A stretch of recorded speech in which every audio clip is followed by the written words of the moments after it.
സംസ്ഥാനത്തെ ജനവാസ മേഖലയിലെ കുരങ്ങ് ശല്യത്തിന് സമഗ്ര പരിഹാരം കാണാൻ നീക്കവുമായി വനം വകുപ്പ്. മിഷൻ ബോണറ്റ് മക്കാക്ക് എന്ന പേരിലാണ് കുരങ്ങുകളുടെ ജനന നിയന്ത്രണ പദ്ധതിക്ക് സംസ്ഥാന വനം വകുപ്പ് കേന്ദ്ര അനുമതി തേടിയത്.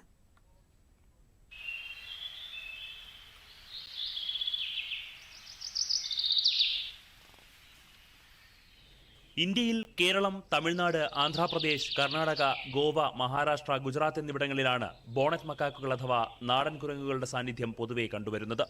കേരളത്തിൽ കുരങ്ങുകളുടെ എണ്ണം ക്രമാതീതമായി വർദ്ധിച്ചതോടെ മലയോര മേഖലകളിലും വനാതിർത്തിക്ക് സമീപവും ജനങ്ങൾ ദുരിതത്തിലായി. വിളനാശത്തിനു പുറമെ വിവിധയിടങ്ങളിൽ മനുഷ്യരെ ആക്രമിക്കുന്ന സംഭവങ്ങളും റിപ്പോർട്ട് ചെയ്തിട്ടുണ്ട്. ഇതോടെയാണ് ജനവാസ കേന്ദ്രങ്ങളിൽ കുരങ്ങുകൾ പെരുകുന്ന സാഹചര്യം നിയന്ത്രിക്കാനുള്ള പദ്ധതികൾ വനം വകുപ്പ് തയ്യാറാക്കുന്നത്. വന്ധ്യംകരണം അടക്കമുള്ള നടപടികൾ അടങ്ങിയ നിർദ്ദേശങ്ങൾ കേന്ദ്ര പരിസ്ഥിതി, വനം, കാലാവസ്ഥാ വ്യതിയാന മന്ത്രാലയത്തിന്റെ അനുമതിക്കായി വൈകാതെ സമർപ്പിക്കുമെന്ന് Kerala chief wild life warden Pramod Krishnan IFS പറഞ്ഞു. അതിന്റെ സാങ്കേതിക വശം എന്ന് വെച്ച് കഴിഞ്ഞാൽ, ഒന്ന്, ഇതിന്റെ ഒരു പ്രദേശത്തെ കുരങ്ങുകളെ 80% നമ്മൾ ഇത്തരം വന്ധ്യംകരണ പ്രക്രിയക്ക് വിധേയമാക്കിയാലേ ഇതിന് ഫലപ്രാപ്തി ഉണ്ടാവുകയുള്ളൂ.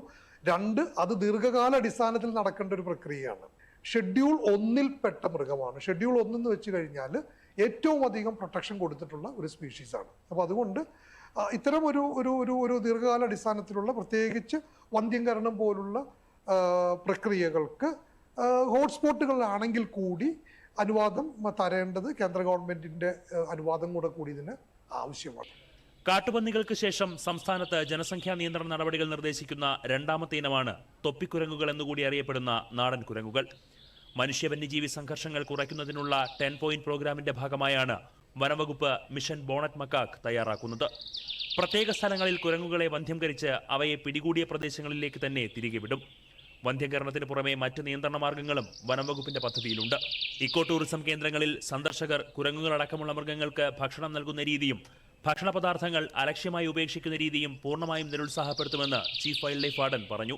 നമ്മൾ ഈ വേസ്റ്റ് ഇതിന്റെ വലിയൊരു പ്രശ്നമാണ്. നഗര കേന്ദ്രങ്ങളിലൊക്കെ തന്നെ ഉള്ള ഈ മാലിന്യ നിർമ്മാർജ്ജനം നമുക്ക് കാര്യക്ഷമമായി ചെയ്യാൻ കഴിഞ്ഞാൽ ഒരുപക്ഷെ നമുക്കിതിൻ്റെ പ്രശ്നത്തെ ദീർഘകാലത്തിലേക്ക് നമുക്ക് പരിഹരിക്കാനായിട്ട് നമുക്ക് സാധിക്കും.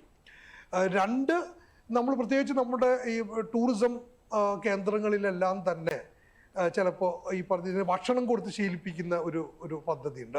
ഒരു രീതി ചിലപ്പോൾ നമ്മുടെ ഇടയിൽ കാണാറുണ്ട്. ഒരു കൗതുകത്തിൻ്റെ പേരിലൊക്കെ ആയിരിക്കും നമ്മൾ ചെയ്യുന്നത്. പക്ഷെ അത് വളരെ ഒരു ഒരു ഒരു ഒരു ചെയ്യാൻ പാടില്ലാത്തൊരു കാര്യമാണ്. കാരണം തെറ്റായ ഒരു ശീലം ഒരു മൃഗത്തെ പഠിപ്പിക്കുകയാണ്.